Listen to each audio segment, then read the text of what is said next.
22 days a month. So it was a tremendous, problem and complexity. And computers weren't really available in the same dimension they are now. And so we were doing a lot of this with older techniques. And so it was an awesome job to keep track of the parts and make sure everything got designed right and tested and put into the airplane. The scale and innovative nature of the project meant that many new materials and engineering techniques had to be designed and developed.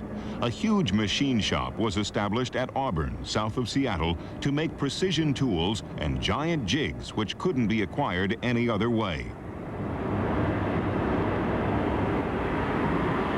New, highly complex riveting machines were built to operate with greater speed and accuracy than had been required by any past manufacturing processes. Without this kind of innovation to speed up the 747 project, manufacture would not have been economically possible. And now, the moment of truth. The assembly of 747 number 1 is underway.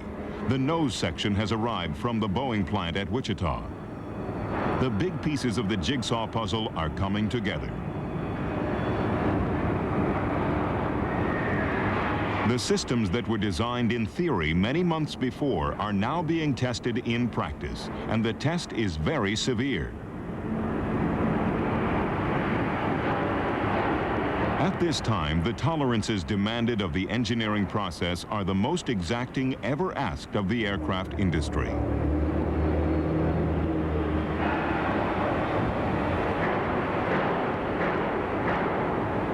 The level of tension on the factory floor mounts. These people have committed themselves fully to the project, and now 747 number 1 is beginning to emerge as a whole plane from the sum of its millions of parts.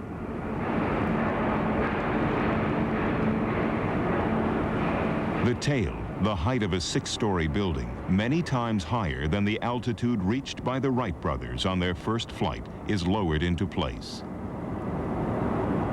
From the tip of the tail to the tip of the nose, it is also longer than the distance flown by the Wright brothers at Kitty Hawk in 1903.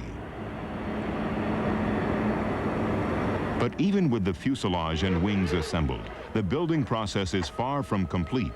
There are 135 miles of wire in a Boeing 747, and much of it has to be fitted by hand. 75,000 engineering drawings had to be used for the full project, and all assembly instructions had to be followed right to the letter. The 747 hydraulic system is designed for safety. The 747 was now in service, and the factory went into full production. But development continued, and within a year, the first new model, the 200B,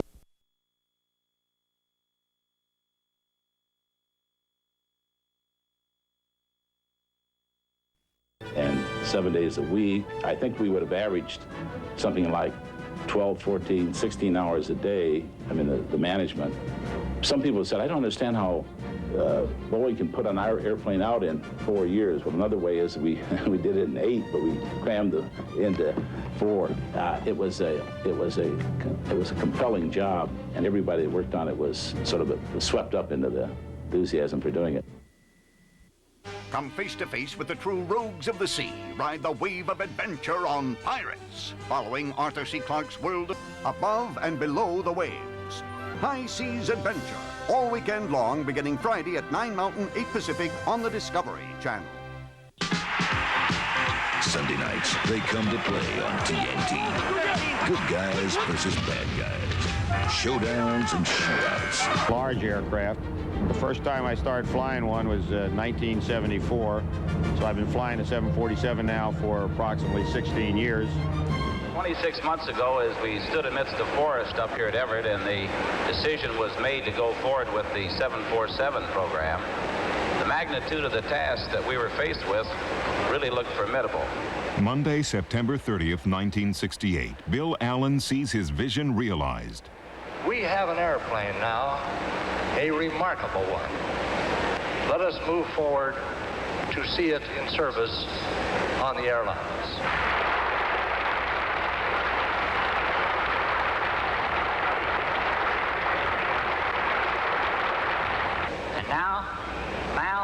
see the airplane. For Malcolm Stamper, the big moment. All right, men, go around.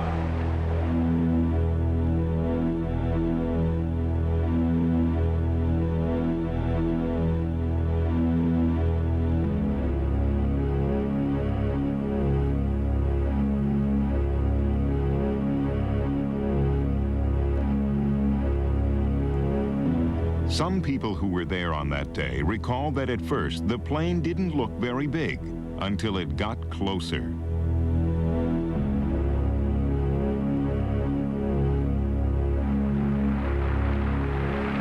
26 stewardesses, representing the 26 airlines that have ordered 158 747s, take part in the christening ceremony.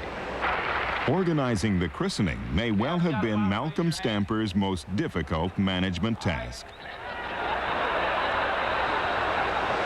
All right, now we're going to christen her, as you know, on the count of 3. Don't do it yet, but on 1, you're going to pick the bottle up. 2, over our shoulders. 3, all the way down. Okay? Now the cadence, don't break it yet. The cadence is going to be 1, 2, 3. Got it? Okay, wait.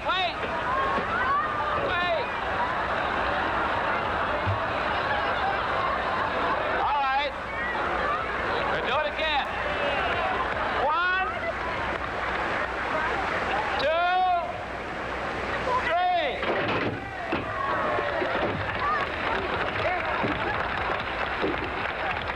Magnificent. Well done. The 747, in order to get it ready for the traveling public, we really torture the planes. We build 2 airplanes that we destroy in the process. One of them we call a fatigue test airplane, and we actually put it in a harness and fly it for the equivalent of 30 years, let's say, 60,000 hours. And we make it take off and land and so forth and so on over and over again. And anything that fails or breaks over time, we fix and then put it into the production line, the improvements. We also take the airplane and break another airplane and break it up in pieces. We want to know what it takes to break a wing. If you take the wing of a 747, you can deflect it 29 feet at the tip before it breaks. And that's quite a scene to watch it when it finally lets go. I mean, it sounds like an explosion.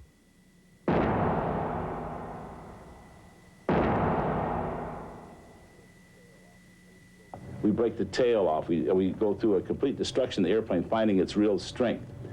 We have all sorts of difficult tests. We'll take the 747 and purposely drag its tail on the runway to make sure that it will take off in that mode if the pilot over-rotated the airplane. The VMU tests determine the maximum performance of the aircraft in the takeoff configuration. They're performed by placing the tail section of the aircraft in contact with the runway until the airplane lifts off. The speed at which it lifts off is called the minimum unstick speed, or VMU. So the VMU then determines basically the takeoff performance of the aircraft. It also determines the ability of the airplane to tolerate inadvertent abuse. In the case of the 747, it's impossible to abuse the airplane enough so that it doesn't lift off cleanly with very good flying qualities.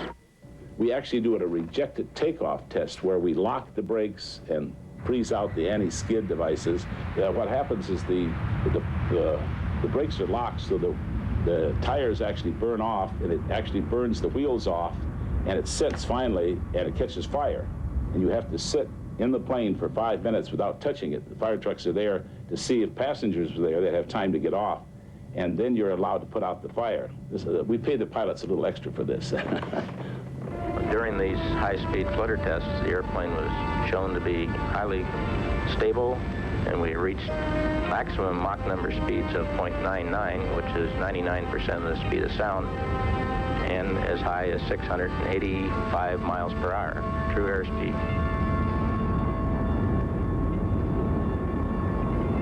The 747 has a landing gear that is forgiving, and whereas that rate of sink in another airplane might have felt like a moderately hard landing, the 747, it will feel soft. I think it's a very forgiving airplane on landing. On all our airplanes, we have a system on the connected to the brakes that makes it possible for the pilot to apply brake pedal and not worry about skidding the wheels and then blowing some tires. This protective system is on all our airplanes, and on all our airplanes we demonstrate the operation of the airplane during landings and during refused takeoffs, with the system working and with it in various failure conditions. One failure condition is with two wheels not connected to the anti-skid system, and then we also check it with all wheels not protected with the anti-skid system and try to show performance of the airplane under these conditions.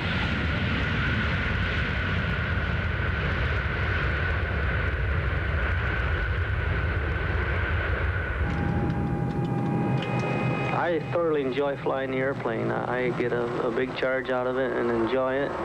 It has no bad characteristics. It's an honest airplane, and I'm not just saying that from a sales standpoint. I think it's really a good airplane from a piloting and also from a passenger standpoint.